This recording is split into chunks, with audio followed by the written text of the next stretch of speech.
नमस्कार दर्शकों, मैं यूएमपी 57 से शैलेंद्र सिंह करवार आइए दर्शकों एक खबर से आपको अवगत करा रहा हूं। दर्शकों खबर है मुरैना मध्य प्रदेश से। दर्शकों इस समय जोरा तहसील के अंतर्गत सरसैनी किले पर इस समय भव्य मेला का आयोजन किया जा रहा है और सरसैनी किले का और दलकू विवाह का एक संक्षिप्त में आप लोगों को इतिहास सुनाता हूँ, सुनिएगा। बहुत समय पूर्व यहाँ ये सिकरवारी में सरसैनी किला पर ककना मैना का राज हुआ करता था। ककना मैना के अत्याचार से यहाँ की जनता बहुत परेशान थी, तो यहाँ की जनता ने दलकू बाबा से निवेदन किया और उन्होंने अपनी व्यथा सुनाई। तो दलकू बाबा ने व्यथा सुनने के बाद उन्होंने कहा कि मैं इस ककना मैना को ठिकाने लगा दूंगा और आप लोग निश्चिंत होकर के जाइए, मैं आपको आपकी समस्या से बिल्कुल निजात दिला दूंगा। उसके बाद दलकू बाबा ने अपने भाइयों के साथ मीटिंग करके और सरसैनी किले पर चढ़ाई की और चढ़ाई की जिसमें ककना मैना को मौत के घाट उतार दिया। उस समय दलकू बाबा के एक भाइयों में से एक भाई थे, वो इस युद्ध में वीरगति को प्राप्त हुए थे। उनकी धर्मपत्नी थी, उन्होंने पति के साथ ही अपनी जीवन लीला समाप्त कर ली थी, वो सती हो गई थी। उनका नीचे मंदिर है जहां आज भी शहरी से बरनेट तक पूरी सिकरवारी उनको पूजती है। और जो दलकू बाबा ने जो किले फतेह किया था ककना मैना को मौत के घाट उतारने के बाद, उस किले पर बाबा दलकू बाबा की मूर्ति स्थापित हुई है। कुछ समय से यहाँ जो मेला था वो नीचे लग रहा था, नीचे सती पर। मेला नीचे लगने का कारण ये था कि एक तो किले का जीर्णोद्धार नहीं हुआ था, दूसरी बात पानी की समस्या थी। जब किले की दुर्दशा देखी तो यहाँ एक महान संत हुआ करते थे, श्री 1008 लखनदास महाराज जी। उन्होंने किले की दुर्दशा को देख करके उनके मन में बड़ी पीड़ा हुई, तो उन्होंने किले का जीर्णोद्धार कराया और यहाँ दलकू बाबा की मूर्ति स्थापित कर इस वर्ष जनवरी में 7 जनवरी को उन्होंने अपने शरीर को त्याग कर ब्रह्मलीन हो गए। ऐसे महान संत श्री 1008 लखनदास महाराज जो सर्दी के समय पर नदी में, चंबल नदी में तपस्या किया करते थे खड़े होकर के, और गर्मी के समय में चारों तरफ धूनी जला करके तपस्या किया करते थे। ऐसे लखनदास महाराज जी ने इस किले का जीर्णोद्धार कराया और दलकू बाबा को यहाँ मूर्ति ला करके स्थापित किया। दूसरी बात, इस किले पर फतेह होने के बाद इस किले पर काफी समय से मुरैने गांव के गोसाई परिवार, मुरैने गांव का स्वामी परिवार अपने बालकों को लेकर के जाता है और वहां कृष्ण बलदाऊ का रूप धारण करके बालकों को और बंसी बजाई जाती है, जिससे सिकरवारों के देवताओं को जगाया जाता है। उसी उपलक्ष्य में ये सरसैनी किले पर मेला आदिकाल से चला आ रहा है, वो इस वर्ष भी लग रहा है। मेला भव्य है, बड़ा सुंदर ही मेला है। सब लोगों को यहाँ जाना चाहिए और इस भव्य मेला को देखें, दलकू बाबा को देखें और सती मैया के भी दर्शन करें। आइए जानते हैं।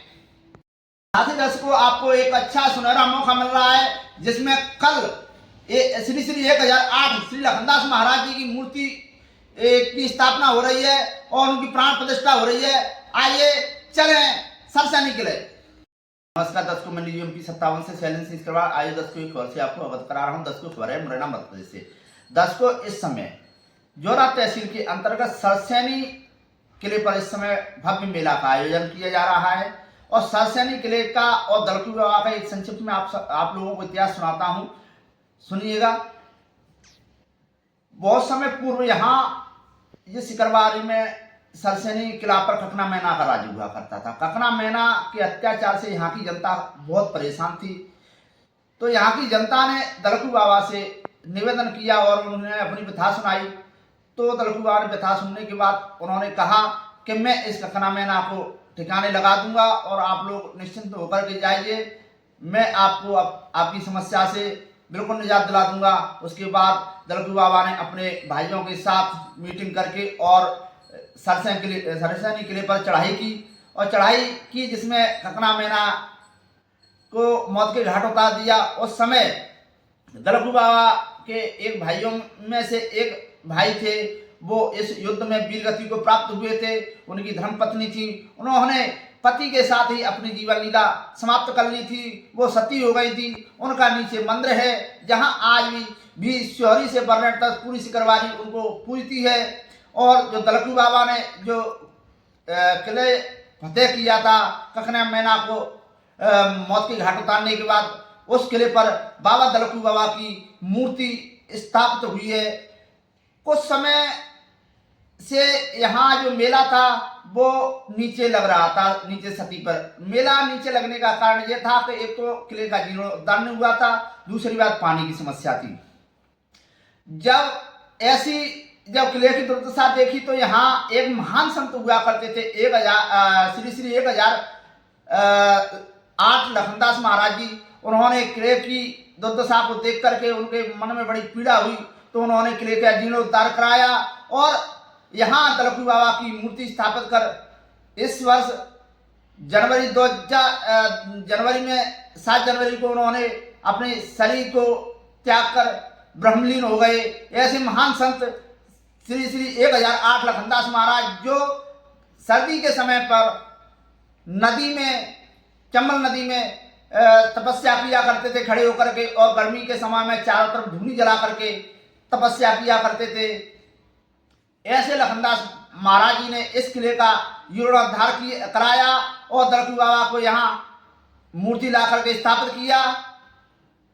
दूसरी बात, इस किले पर फतेह होने के बाद इस किले पर काफी समय से मुरैने गांव के गोसाई परिवार, मुरैने गांव का स्वामी परिवार अपने बालकों को लेकर के जाता है और वहां कृष्ण बलदाऊ का रूप धारण करके बालकों को और बंसी बजाई जाती है, जिससे सिकरवारों के देवताओं को जगाया जाता है। उसी उपलक्ष्य में ये सरसैनी किले पर मेला आदिकाल से चला आ रहा है, वो इस वर्ष भी लग रहा है। मेला भव्य है, बड़ा सुंदर ही मेला है। सब लोगों को यहाँ जाना चाहिए और इस भव्य मेला को देखें, दलकू बाबा को देखें और सती मैया के भी दर्शन करें। आइए जानते हैं। साथी दर्शकों, आपको एक अच्छा सुनहरा मौका मिल रहा है जिसमें कल श्री 1008 श्री लखनदास महाराज जी की मूर्ति की स्थापना हो रही है और उनकी प्राण प्रतिष्ठा हो रही है। आइए चलें सरसैनी किले।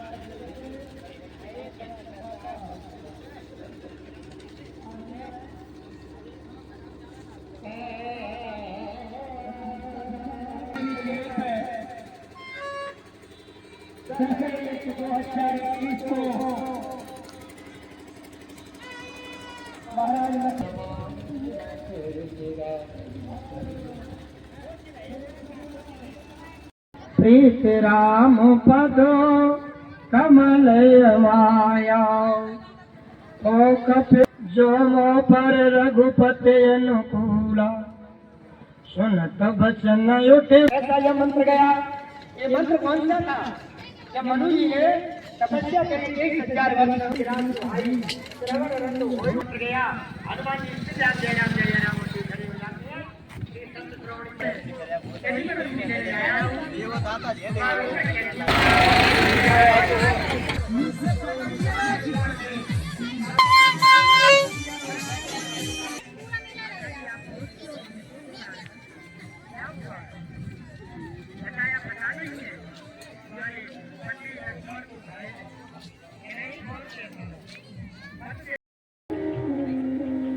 वो हो गया वनवास।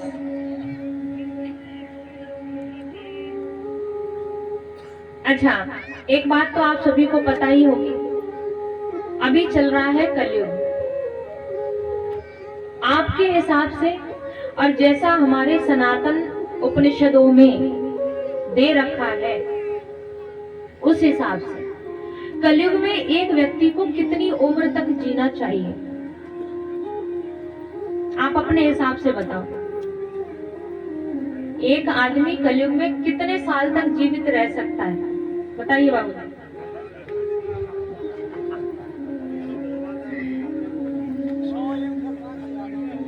बाबूजी वाले पतो ना है, और कल के बारे में सब पतो है कि दही बड़ा कितने अच्छे बने, बूंदी कितनी अच्छी थी।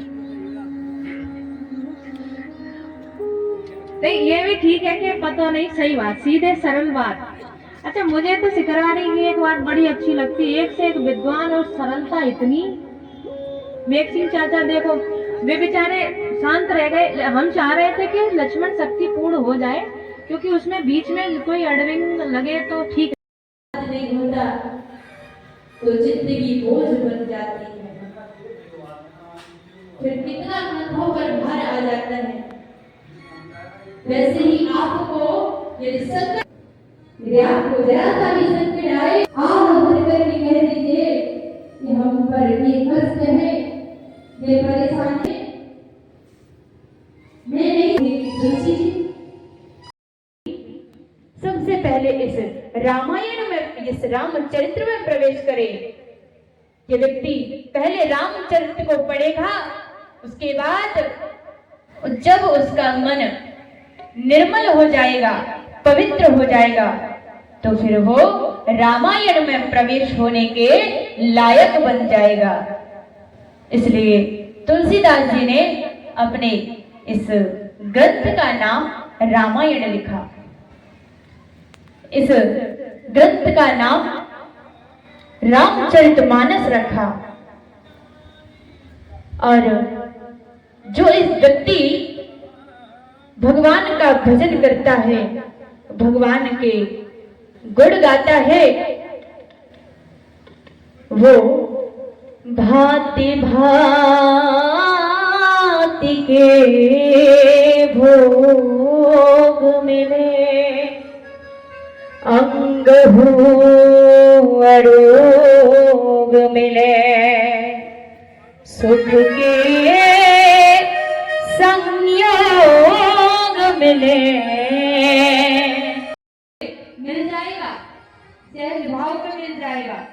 भांति भांति के भोग मिलने में कोई ज्यादा कष्ट नहीं उठाना पड़ेगा, थोड़ा परिश्रम करना पड़ेगा, थोड़ी मेहनत करनी पड़ेगी। थोड़ी मेहनत कीजिए, आपको भोग मिल जाएंगे। दुनिया का नौकर बनने के लिए ज्यादा परिश्रम नहीं करना पड़ता, और भगवान का नौकर बनने के लिए हमें यदि ज्ञान नहीं हुआ, राम नाम को नहीं की महिमा को करना है, तो राम नाम हमको अवश्य लेना पड़ेगा। जो सुख है इस राम भजन में, सो सुख नाहि अमेरी में। जो सुख इस राम नाम में है, वो सुख कहीं नहीं है ये सुख।